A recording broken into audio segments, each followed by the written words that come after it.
entertainment education show in Mozambique, Mm. rates of up to 90% of behavior change over time. I remember Josephine was the first pregnant woman to survive Ebola, and Mm. she's told me every time I get to tell my story, I get stronger. Like, imagine every single time you tell a story, someone comes back and says, "This story changed my life."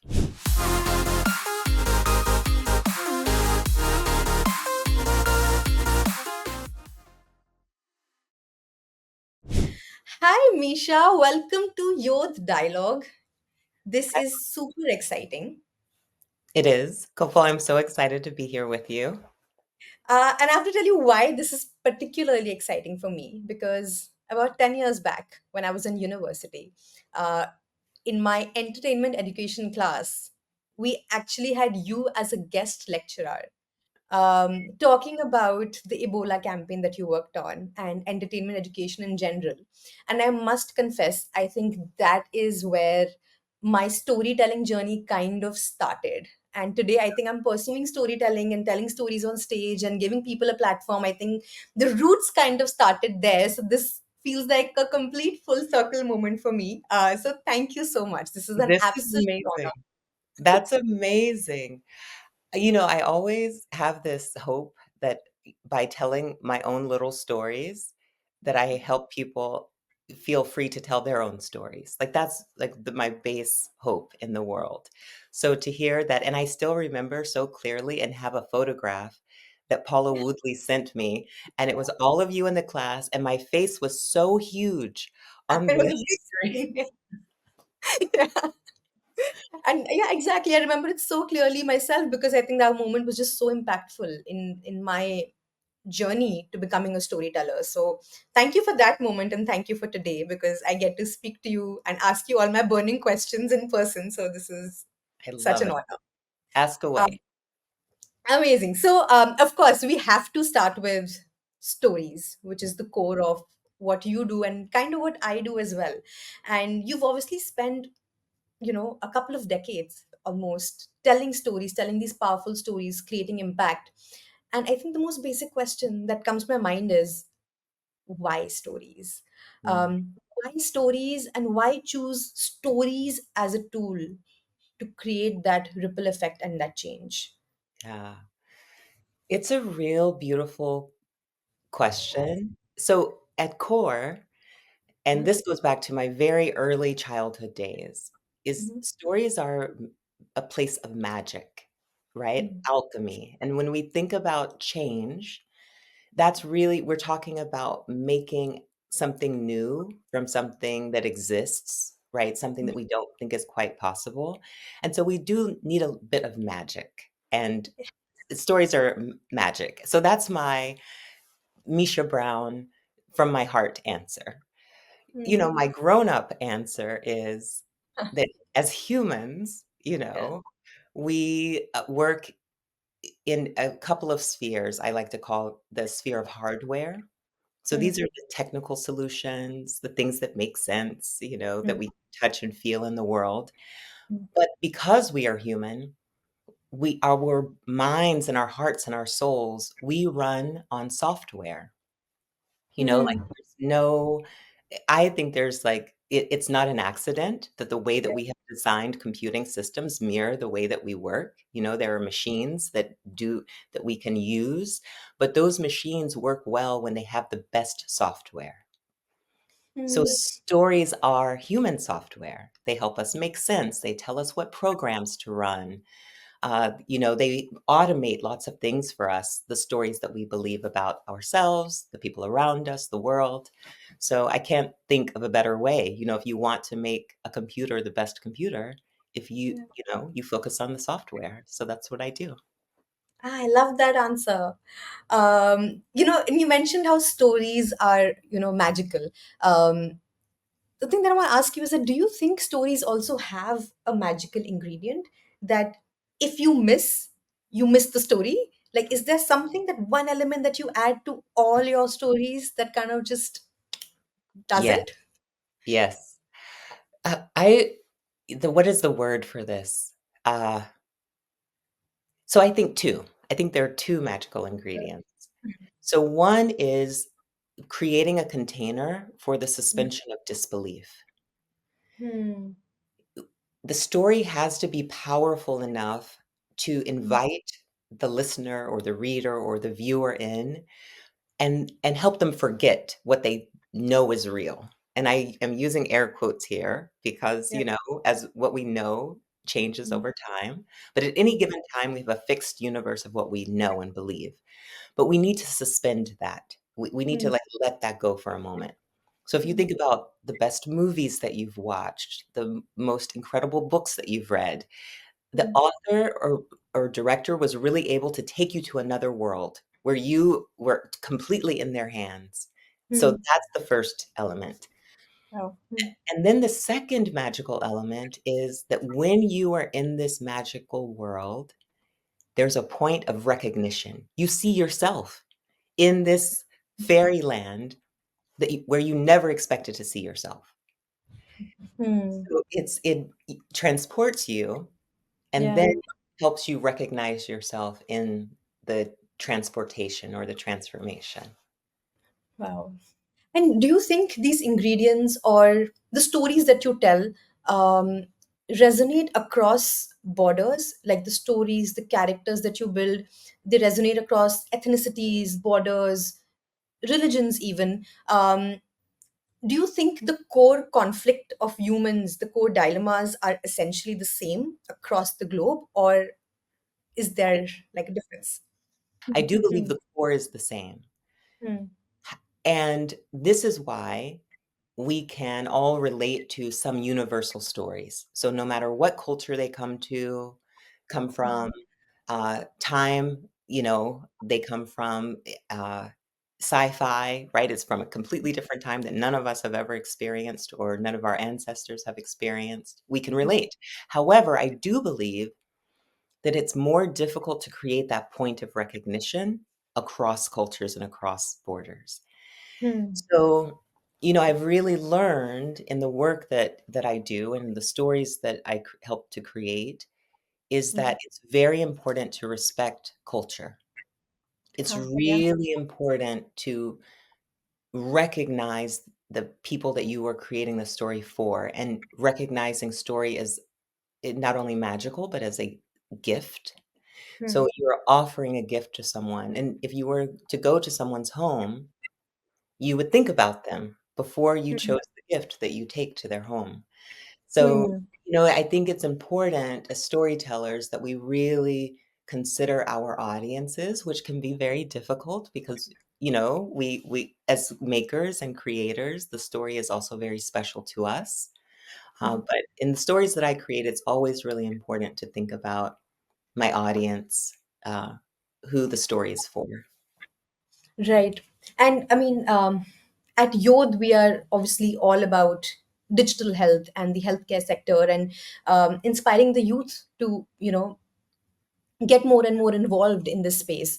So if we talk about stories and the ripple effect that they create, especially when it comes to the healthcare sector and for those people who are working with digital health technology, the thing that you said earlier about the change or the ripple effects that stories create, how is that similar or different from the healthcare sector, if you have any examples from the stories that you worked with in the past?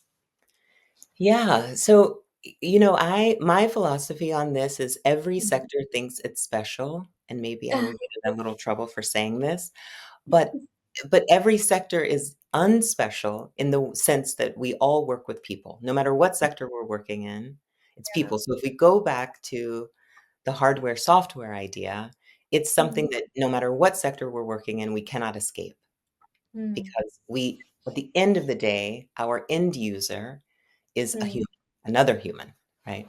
Yeah. So it's really important, uh, and the health sector is fascinating, and then when you couple Mm. digital communication technologies, because let's not even talk about the digital technologies that are healthcare itself, right? Mm. It's so exciting, and I find that it's so easy to be fascinated by the solution, to be Mm. fascinated by the hardware, if you will, right? So Is there going to be a vaccine for a novel disease? Is there a new treatment?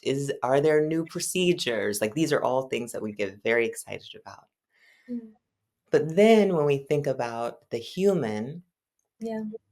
maybe for other reasons, they don't share the same excitement. So Hmm. sometimes there is we skip the step of thinking about the the human that we're communicating with and what software they need to be able to connect with this new technology, whether Yeah. it's a platform. So I think stories have this really uh, incredible ability to create change, and not only in the first user, but also stories are contagious. A good Yeah. story shared. Hmm. Right? And so there's so again, I think it's coming back to when we're creating stories, do we have these 2 first principles in place? Are we Hmm. taking the time to transport our audiences to a really special place where they feel safe and where they can explore? And Hmm. are we making sure that they can recognize themselves? Yeah. Ah, and I must take a minute to kind of just say that, even after so many years of working in this field and telling stories, when you talk about it, I can see that spark in your eyes, and I can still, see that excitement. So I must ask you this: what is it? What is it about this career, doing what you do, telling stories, that kind of just, gives you that spark in your eyes? I mean, is it the impact? Is it like, what is it? It so it is the impact, and, Mm, mm, it's, I always say to people, the impact that we're able to create, mm, is incredible. I mean, and consistent. I mean, this is the thing that really gets me, right? And it's making sure that the ingredients are right and the processes are right for storytelling. mm, So, for example, in our health communication, entertainment education show in Mozambique, mm, rates of up to 90% of behavior change over time. And there are lots of things that went into making that happen, but it's a story first intervention. There's no doubt about it. mm, And when you listen to both radio hosts, who are a big part of our ingredient, right? Like helping people talk about the stories that they're hearing, but also listeners, when they talk about how the story works in them, it's fascinating. So, one gentleman was talking about HIV stigma in his community mm, and how basically people were, because of internalized stigma, refusing care, just really trying to hide and, deal with all of the mental health issues, but all the physical health issues. mm, And as they're listening to these stories about mm, healthcare treatment, it opens up a space, right? And this is mm, what I mean, Gopal, about transporting our listeners to a magical place. And I really want to clarify this because, we're, mm, healthcare professionals mm. will be listening to this and they'll be like, oh, magical place. What is she talking about? A magical place is any place your listener hasn't considered they can be. Hmm. So in this case, when I'm listening to this listener testimony, he said, a magical place I never considered I could be is in a village of people who support each other with HIV care. Wow. I Hmm. never imagined that magical place. And then we listened to this radio drama, and that magical village existed. And Wow. because we saw ourselves in that magical village, we began to create that for one another. Wow. Hmm. That's such a beautiful story. And you spoke a little bit about processes while you were giving this answer. So just to backtrack a little bit, I would love to understand, and I think the best case study to study here would be, our Emmy award winning "I Survived" Ebola campaign. Yes. Um, could you, with using that as an example, could you tell us what the process is? How do you start? Where does this process start? And then going straight to the impact that you see, could you just take us through how that story is formed, or how that entire process or project rather takes place? Yes, I will tell you the story of making a story for us. Yes. And this one is so exciting because it comes with all the twists and turns and all of the drama of Mm, doing this work in the middle of an epidemic, which was an additional complication. right. So we always start with formative research and coalition building. Mm, So we're data driven, evidence based. Every story we tell, we can go right back to the data that supports the telling of that story and is designed with data-driven outcomes in mind, right? So yeah. again, for all the talk of magic, Yeah. there Yes. there's Fully backed by exactly, magic backed by data. I love it. So, um, and in this case, because the epidemic was evolving in real time, data. we turn to the research methodology of positive deviance. So, also to say that you need a flexible toolkit of research methodologies so that Mm, you can address the context at hand. I think that's so important for all of us that are in this work, but health communicators especially. mm, And mm, we use positive deviance, which is this question that you ask yourself in any situation that seems beyond hope. Who are mm, the people in that situation who are managing to create the outcomes that we would want for everyone, mm, even though they're in the same conditions? So in Ebola, we worked with our coalition partner, one of mm, them, UNICEF. So you yeah. also did a team Mm, to identify people who had survived Ebola. mm, And we started talking to them. What mm, did you do? What happened? And started to hear these incredible stories of, I always say that Ebola is a disease that traffics in love and mm, affection. So it really exploits the feeling of humans to be close to one another in times near death. When you've just died from Ebola, you have the highest viral load that you've had with the disease. right. And Mm, this is why the burial rituals were so dangerous at the time, because at the time of the highest viral load, people were physically in contact with these bodies, right? So transfer in an act of love. So mm, the mm, virus is transferring these ways. So you hear these people that are learning to negotiate these norms, right? Transport themselves to a new magical place. They're in their mm, own space and negotiate this. mm, So we hear their stories and in the positive deviance methodology, what you want to do is socialize those stories. So mm, that's the seed for the campaign, I Survived Ebola, because yeah. if people have been dying, we want to highlight this other thing that's happening. So, Mm, well, this is one of the things I find like incredible. And mm, I always say the research component is so important because people will tell you mm, what their barriers are so you can create the interventions around them. But people will also help you understand how what the medical experts are saying should happen, how it mm, can actually happen in real mm, time, right? In a way that's more easily communicated.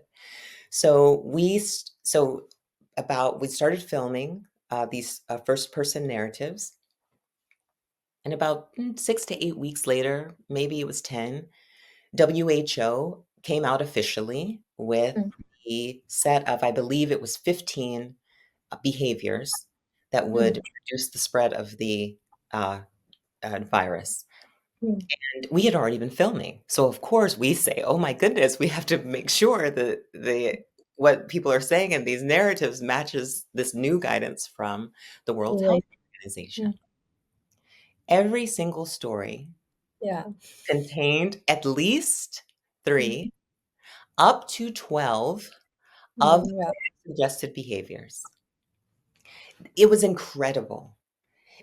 It was but this was one of the moments in my career where my jaw was on the floor. I just couldn't believe what I was seeing, right? Is that in this really beautiful way, this research methodology Yeah. played out because this is the theory behind positive deviance, is that Mm, local knowledge can match expert knowledge if we mm, make the spaces to listen, right? So we did that.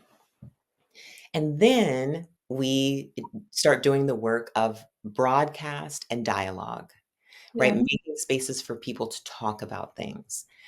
Mm. I have to say that I am a believer, and not everyone shares this belief, but I really am a believer that stories are only magical when they are placed in the correct container. Mm. And this is a container that allows people to process together, right? Like if we think about ourselves as humans, Mm. we're here to experience stories together. Stories help us negotiate meaning among ourselves. And so we really purposefully and intentionally create spaces on talk shows, on the radio, for example, Mm. or viewer groups where we bring groups of people together to watch content so that there can be a dialogue after. Yeah. And people can ask their questions. And Mm. now that they've been in a story and they're out again, they can state their places of disbelief. Like, I don't agree with that. That doesn't make sense to me. Okay, Cobalt. Okay, this is another great story. So we start having these listener groups, and Mm. one of the pieces of guidance that was there in the very beginning of the Ebola epidemic is that men who had survived Ebola were to refrain from sexual intercourse for, I believe it was 3 months, maybe six, but Mm. 3 to 6 month period, Yeah. because the virus was still active in semen. And the listeners said, "Oh, this is the most ludicrous thing we've ever heard." No one's doing that. That's not realistic. What is this that we're seeing in this show? Right. And again, lo and behold, it bore out in the evidence. So some of the lingering cases that started Um, popping up after the epidemic was in a more controlled state came from men who were having sexual intercourse before that time period is over. But again, going back to evidence base, and part of the evidence base being listening to your audience, creating that point of recognition. They already knew. The community already knew that this would be a problem. So, yeah, so that yeah, 2 stories in that story that, hit home for me. So incredible, so incredible. I remember even back then, I was so amazed. I think you just started this campaign. I think it was 2015, and that was the time period. Mm. And 10 years later, I think the impact of this campaign kind of still just blows my mind. It Yeah, it's no, it's incredible, and the impact of the campaign, I yeah, think, really thinking about the power of stories and how they live on. yeah. Each person that told their story, I remember Josephine was the first pregnant woman to survive Ebola, and Mm. she's told me, "Every time I get to tell my story, I get stronger. It helps me to heal from this experience." So you think about her life and all the lives that she has touched. So Mm. it's one intervention that, yes, does a very specific thing in the moment, but Mm. because it is this really transformative mechanism, it Mm. keeps giving life over time. It's really beautiful. Yeah, and I have so many questions about the impact and the distribution and the container that you spoke about. That was so beautifully said. But before we move to that, you mentioned positive deviance, Mhm. and of course, there are different approaches that you use and different tools and technology, different tools that you use essentially. And one approach that is very often used is the social and behavior change communication, the SBCC, Yes. rather. Um, for our audience, could you help us, and for me as well, could you help us understand what SBCC is and how can you utilize it in kind of telling these stories more impactfully? Mhm. So, social and behavior change communication is the explicit use of communication methodologies. Mm. So, and there are many different ways of structuring storytelling for the explicit aims of creating changes in Mm. social norms and specific behaviors. And typically, the trail goes that it starts with your interventions are able to raise awareness, Mm. influence what people know, Mm. shift attitudes, and then Mm. shift behaviors. Sometimes it's change what people know, change behavior, attitudes change last. It really depends, but those are really the three uh, buttons that you're trying to push. Do people know different things? Do people feel differently about a topic or situation or a behavior? And then ultimately, will they do the behavior? So it's communicating it with those ends in mind. Yeah. Entertainment education is a subset of Mm. social and behavior change communication Mm. that really works on the premise that I entertainment is the key, is the portal in to those changes you want. Mm. So, we are not going to lecture, we are not going to, uh, direct in an entertaining way, we're not going to outright instruct, we're going Right. to entertain, Yeah. uh, as the mechanism to moving people along. And Gopal, I think this is so important, right? Because you can use a creative communications piece that's not entertainment education based. Yeah. Um, and we just have to recognize the mechanics of human psychology and behavior. So Yeah. anytime that we're presented with new information, just think about when you're in a place and you hear a different language spoken. This is the best example, and it's universal. Yeah. Your sensory load r rises and your anxiety rises. It's new. Mm. You don't Mm. understand it. It's foreign. And so, uh, from an evolutionary perspective, humans have evolved to be suspicious of and reject new information, Mm. right? It puts us in a place of non-safety. Yeah.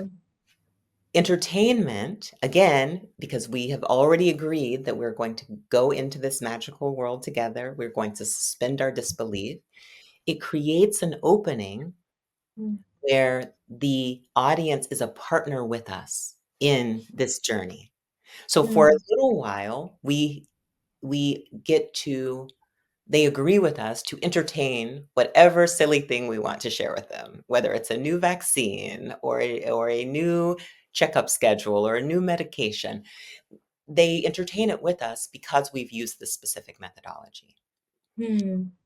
The thing about social and behavior change communication that's really important is that while we're very excited about the media product, we Mm. have to be very rigorous about the process, which Yeah. includes research, which Mm. includes a log frame, things you would maybe never think about with a story. Yeah. So how are we getting from point A to B?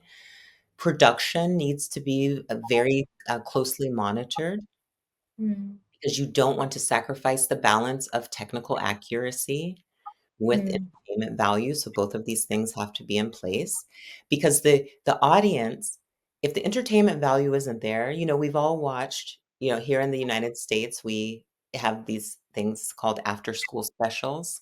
Mm. They're like these little shows that are supposed to teach you things like to stay away from drugs and all of these different things, but they're very educational first. It's Mm. clear you're being educated. And so you don't get the same effect of the suspension of disbelief. Right. So the production has to be closely monitored. Then broadcast has to be thought of uh, Right. very specifically. And this is why it's very hard for social and behavior change communications to be a commercial enterprise because profit is not the first motivation in how we're going to broadcast. Reach is, Right. and reaching specific audiences is. So Mm. should it be a radio first program? Should it be a digital story that goes out over social media that's boosted to certain communities? I mean, all of these are considerations that go into it. And then, of course, monitoring. Mm. The monitoring is so important, right? So, because this is how we in the Ebola campaign knew that the sexual behavior of men that had survived Ebola would Mm. come later as a problem. Because we knew it at in the same time, I think that the medical community was realizing it because our listeners were telling us. They Mm. so they tell you what characters they're resonating with, which sometimes isn't the character that you hoped they would resonate with. Um, so listening across the implementation is so important. So it's a really rigorous process where it's not as simple as I'm going to create this media piece and put it out into the world and hope it does well. Mm, You cannot expect consistent results with that approach. right. So so it is definitely, an intense labor, but the Mm, as you say, like, you can see the twinkle in my eye when I talk about it, but every single time, like, imagine every single time you tell a story, someone comes back and says, "This story changed my life." yeah. I we listeners always say, "I've never seen my life represented in a story like that." Wow. Mm, It's just amazing, to see the impact, both quantitatively, but yeah. also qualitatively, to hear Right. people about how the story changed them. I have so many questions. Okay, I'll start with number one. So you mentioned that when you're telling these stories, these are this is media that you're creating, that you're Yes. distributing. But of course, we don't have to consider profitability as the number one or even the number two thing in this process. It's majorly impact. Um, when I personally moved back from the US to India, I joined a job that was doing entertainment education in India in Indian Mhm. cinema, and our stakeholders used to really undervalue entertainment education because they were like, this is not going to bring us money, so why should we care? What Mhm. is your opinion on this? Do you think stakeholders undervalue SBCC or the impact it would create? I do, and I think we need to really start talking about value. I love that Yeah. you use this word because no, it will not bring profit, Mm, but profit is not the only value that we are seeking. yeah. So really, and this is why in our methodology, how we design and implement entertainment education and all of our social and behavior change communication initiatives, the coalition building at the very beginning, at the same time that we're doing the research, is so important because Mm, we want to bring stakeholders together, and we actually facilitate these 3 to 5 day workshops where the coalition mm, co-creates these creative frameworks of the social and behavior change communication intervention with us, where mm, we all learn a little bit about EE or SBCC, whatever we're creating together. We establish the value proposition together so that we mm, are all invested in what we're making. Because it, number one, it's not bringing profit. And number two, even though we can all relate to this idea that stories have even impacted us as humans. Like there is mm. no human on this planet that has not been impacted by a story. Yeah. It's so difficult to believe that it Mm, can really be impactful. And yeah. this is what I mean about the hardware software conundrum. And I do Mm, believe it is a conundrum, is that when we are working in high stakes environments with limited resources, as we almost always are, mm, it's so tempting to say, let's invest more in the hardware. mm. Let's get more of this thing that we can see and touch, and it's proven, and we know what it's going to do. Yeah. When you put a story out into the world, you're really trusting so Mm, much, which we haven't talked about trust yet. We get to have a whole other conversation about trusting people, right? This mm, is so so I think it's really important, to your mm, point, bring the coalition along, um, mm. so that they are part of the storytellers with you. Yeah, we have to bring them along on the ride for them to understand it. But it's I mean, I work with stories day in and day out, so I completely know what you mean when you say that somebody walks up to you and says, "This story changed my life." Mhm. But then I also meet a bunch of people who tell me that yes, okay, the story somebody's walking up to you and saying, "The story changed my life." How do I measure this on paper? How do I put this on an Excel sheet? Because those people exist. There's so many of them. What are some of how do you quantify, and what are some of the tools that you use to kind of measure this behavior change, if Mm. at all there are? So let's go back to the Ebola campaign. Yeah, It's so I can yeah, give a really concrete example. yeah. Mm, So any time that we're working on a health intervention, of mm, course, there are specific outcomes that we want to see. So in the mm, case of Ebola, we wanted to mm, see a measurable increase mm, in people taking on life-saving behaviors. And mm, again, the World Health Organization gave us a handy list of 15 things that we were looking for. mm, So we put those in our survey queue. We mm, also wanted to see if people would communicate reduction in stigma mm, against people that had Ebola or had survived Ebola. Because as you can imagine, the stigma was very high because people were very afraid. mm.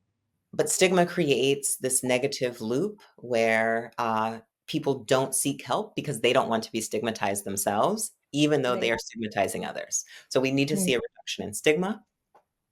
And the third thing that we wanted to see was a shift in the national and international narratives about mm, the way that news media and opinion leaders were talking about Ebola mm, because mm. they're tone setters. So these are the three things that we wanted to see. So Right. well, when I was saying at the beginning that we're evidence-based, the research, along with whatever health outcomes are driving the intervention, Mm, set your measurement indicators. And it's very important at the beginning to say, these are the outcomes that we want to see. yeah. Now, I am very happy, and as I'm sure you can appreciate as a storyteller, so Yeah. many other things happen. Right? So Mm, many other beautiful outcomes occur that are like extra magic, but we were very clear about we want to be able to track these 3 indicators. right. So then a combination of survey, a combination of media landscape analysis. So we're looking at stories in the news before the campaign, after the campaign. How much Mm, how many times was this specific campaign cited when people were talking about the narrative shift? So all of right. these things are measurable, but Mm, it's very important to set the indicators at the beginning right. before the intervention has run, and then you measure Mm, on the other end, with all the typical tools, mm, survey, uh, key informant interviews, focus groups, uh, uh, depending we couldn't do door-to-door surveys, of course, in this, so we did digital surveys, which also, in this for this audience is perfect, right? So right. digital survey tools are perfect. And, and then we also did a landscape analysis of media coverage around the epidemic. Right. And now that we're talking about digital, I would like to circle back to the containers that you were speaking about earlier. That was so beautifully put. How do you think the use of technology and digital means is kind of helping amplify these stories, and because it's helping amplify these stories, increasing the effectiveness of it ultimately? Um, could you help us understand the use of digital technology in this regard? I think we are just at the beginning of Yeah. this. We're Hmm. just at the beginning, but the one thing I will just say off the bat is that digital technologies increase reach in ways that we didn't even think of as possible before. Yeah. So, and even in the time that I've been in the field, we used to have these conversations all the time about low data communities. And now I think we're almost at the end of this even being a concern because you can go anywhere on the planet Yeah. and people have satellite link and a cell phone in their pocket, And so which is Yeah. incredible. So also so the reach issue is incredible. Yeah. Also because the cost of data is falling, Hmm. we can think about so there is of course a correlation between exposure and impact. So the longer running stories, so we love a 52 episode entertainment education drama, right? Because it gives time. You get into the stories, you can talk about so many things. Da, da, da. You can imagine how many conversations we're having around each episode. It's beautiful. So, but when we in the past would think about low data communities, we would think, what is the cost of a listener accessing 52 episodes? Well, now Hmm. this is becoming less and less of a concern. Yeah. So it really creates avenues where we basically are thinking of phones as individual streaming platforms for users where they can Yeah. access the content again that resonates with them. Hmm. So I will say I think the challenge that it creates is that in this field we no longer have quite the captive audiences that we might have before. Hmm. So, if you are creating social and behavior change media content and you're Hmm. the only radio show, right, or the one of three, or it's easier to reach audiences. But now when I can go and I can stream, I can I can watch Cobalt's show. Why am I watching Misha's, right? Right. There So are we lots of reasons to watch Misha's show. I don't know. Yours is amazing. So there's we have a little more competition now. But that's so true what you said, that attention spans are also becoming shorter, of course, with all the positive thing that digitalize digitization has Yeah. brought. There's of course a few negatives here and there, Mhm. but we'll roll with the positives. And the But I mean, Gopal, I do just want to say that this is, I think, hmm, this is why you have to be very tuned into your audience. hmm, hmm, I hmm, think in the health communication field, it's really understanding that we do not have the luxury of it's so easy, I think sometimes, and I don't want to be insulting at all, hmm. but this type of storytelling really requires letting go of the ego. Yeah. Hmm, yeah. It's very easy to come to the space feeling like we have solutions that people need and they should listen to us just because we have the solutions they need. And I understand that. I do. And what Hmm, this work has taught me, it's been a very humbling experience. I've yeah. literally sat in coalition meetings and people look across the table at me and say, "Who are you to come here and tell us anything?" And they Hmm, are right. And so I just want to underscore how there's so many positives here, and I believe the best positive is that it can help us really approach communities with much more respect, hmm, and love. I use that word a lot in my work, yeah. so that when we are telling stories to them, they feel that comes through in the story so that then they are able to receive these amazing, uh, you know, health solutions that we have for them. But Yeah. first, it's about establishing that we care and respect the individual and the community that we are approaching. Right. And I mean, today with one reel uploaded, we can reach millions of people via social media, Instagram, TikTok, YouTube, which is brilliant.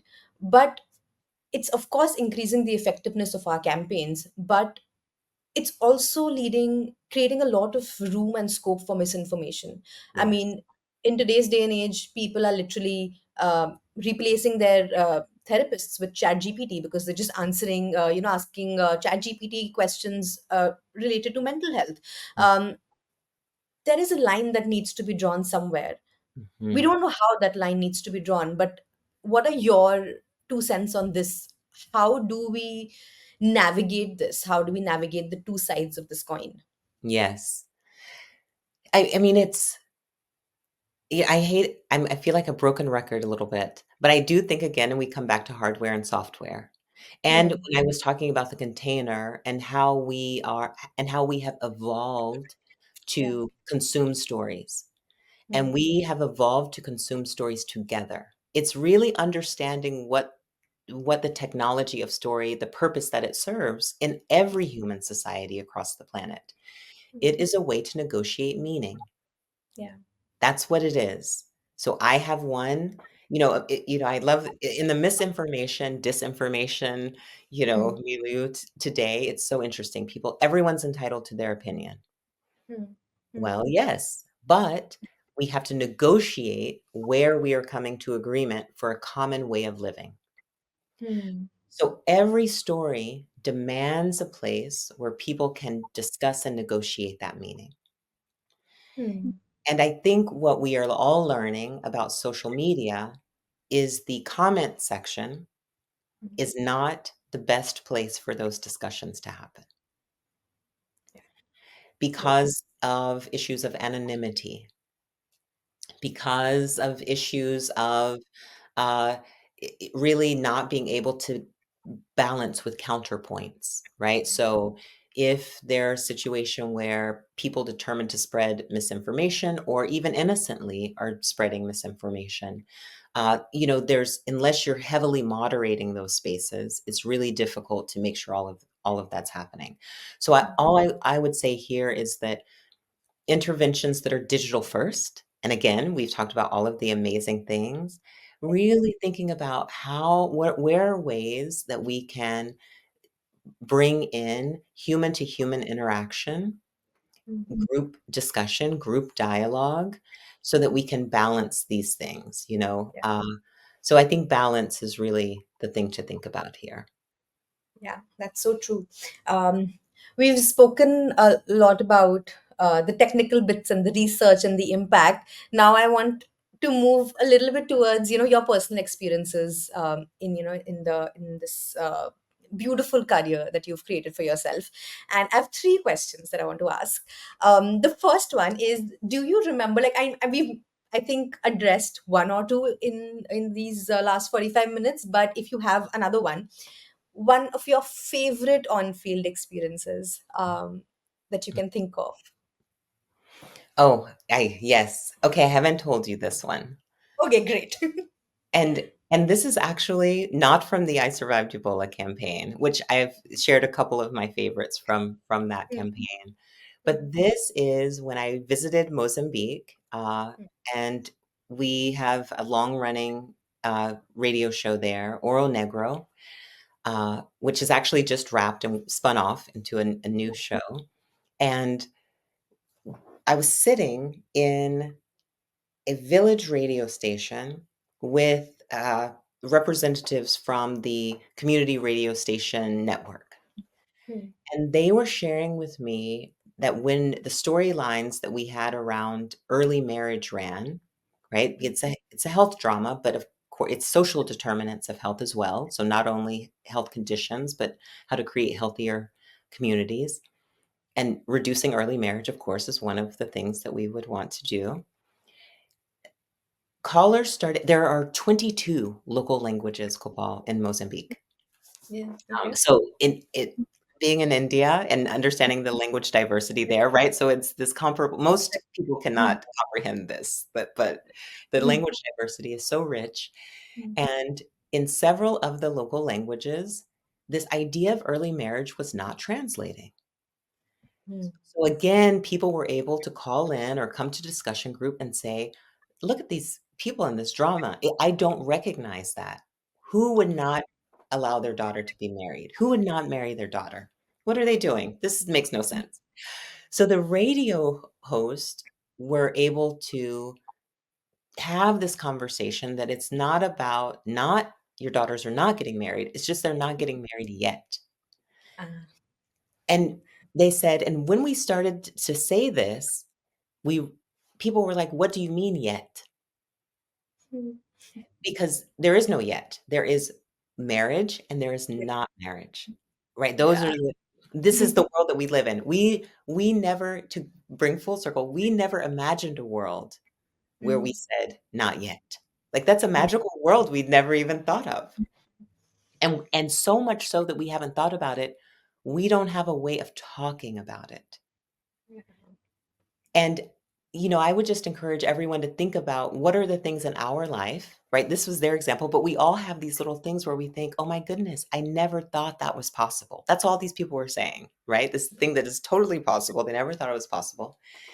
And they were the local radio station network was telling me that they were working on new glossaries Mm, to help facilitate conversation with some of these like sort of technical esoteric terms, which we wouldn't think of, like early marriage, to really mm, help people in different local languages, different indigenous languages, mm, conceptually have conversations about them. And, you know, we could have a completely different conversation about language and culture and all of the things that it holds. mm, Uh, but that's one of my favorite memories because it just really impressed upon me the importance of working in people's local languages. We haven't talked about that, but I do want to say it's so important. So mm, as we're using these digital technologies, this is something that digital technologies can help with at a lower cost. How can we make sure that more content is in the language of people's mother tongues? Like, it's so right. important. Mhm. Um, and I will just never forget their excitement and the excitement of the listeners and being able to talk about these things in ways that felt very close to home for them. Right. Wow. I think you've changed my definition of magic and a magical world today.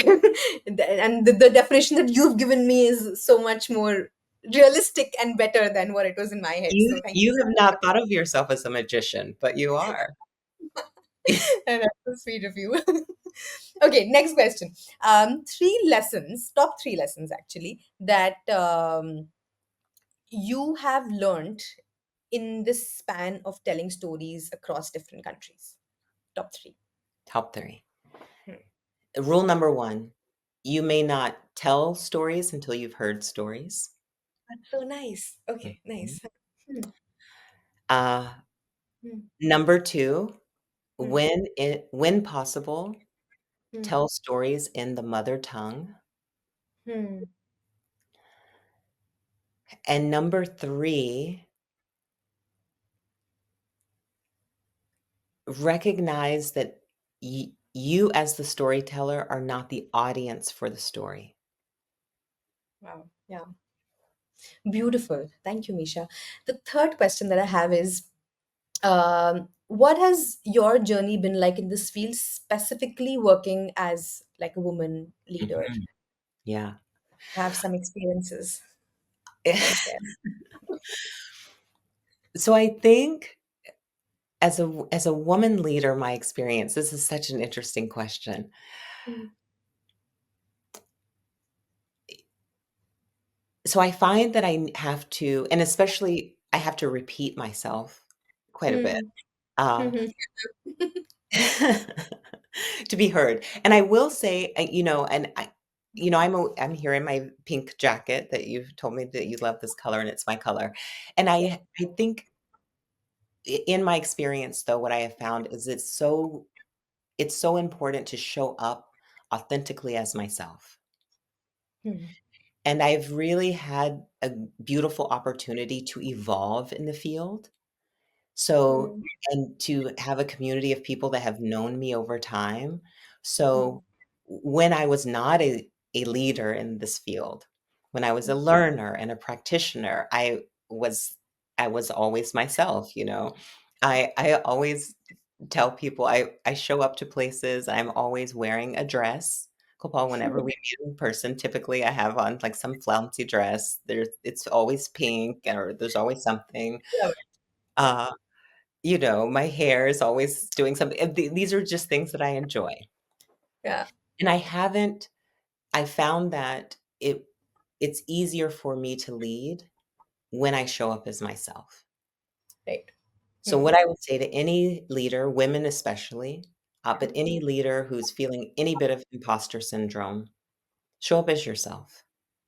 hmm, There is an innate power in who we are that we can give away or set aside when we choose to show up as someone else because we think that is the better person for the job. And I have been so blessed and honored to have so many mentors and teachers and students who have always been my teachers that keep helping me understand that yeah. when I show up as myself, I'm Hmm. able to do the work that I'm put here to do. Oh, thank you for sharing that with us, Misha. That's so, so true. And I'm sure a lot of people listening are going to get inspired by that. So thank you. You're welcome. Okay, Misha, in the end, we have a very quick rapid fire round for you. Oh my, I'm going to ask questions, you give me quick answers. And with that, we'll wrap up this lovely, beautiful conversation that we've just had. Are you ready I'm for the ready. your rapid fire? All Yes. right, okay. Okay, number one. One movie that you think everybody should watch. Oh, one movie. Hmm. Star Wars, The Ah, Empire Strikes Back. beautiful. One book that has influenced you greatly. Beloved by Toni Morrison. Yeah. Most heard song on your Spotify Wrapped last year. Last You year. remember? Oh, Yeah. last. Last year, I don't know, but right This year? now, this year Yeah. is Chapel Rowan, Pink Pony Ah, Club. oh, nice. And what's your favorite podcast? My favorite podcast is called Scam Goddess. Okay. And this woman really analyzes scams that people fall for and that happen. So her whole podcast is dedicated to scammers across the world and really helping people understand how scams work. But she's also a comedian, so it's so lighthearted Yeah. and so funny, and she's really great. And it's just like a fun little thing. So I get to hear about all of the ways that people are trying to get over on people all over the world. That's interesting. I'd like to listen to that one. It's Um, amazing. And Gopal, I have to say that I also consider myself a scam artist. you do? I do.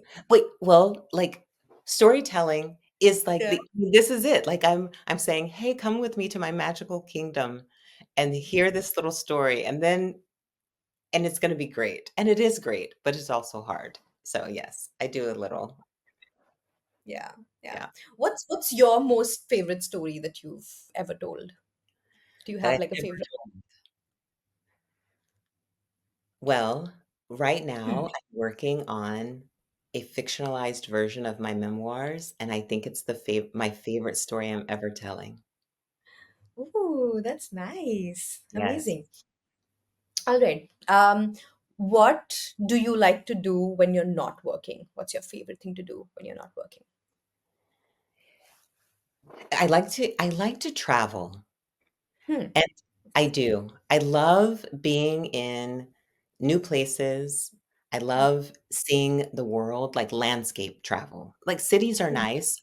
I'm not anti-city, but I Yeah. really love being in the mountains or being in a rainforest. I really love being immersed in the natural environment. That's my favorite thing.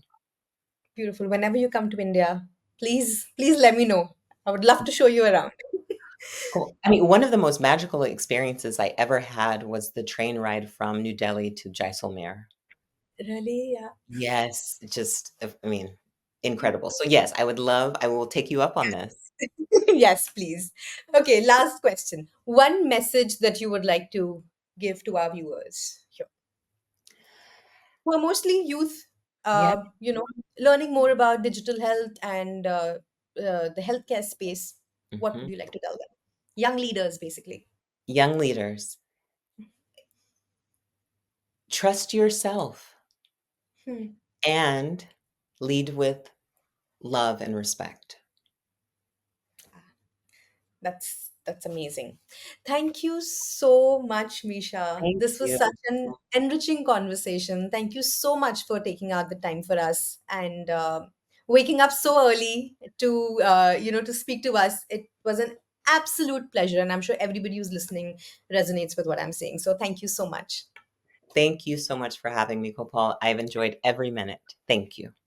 Yay, thank you. And everybody watching, please don't forget to like, share, subscribe to our beautiful, lovely podcast and stay tuned for more.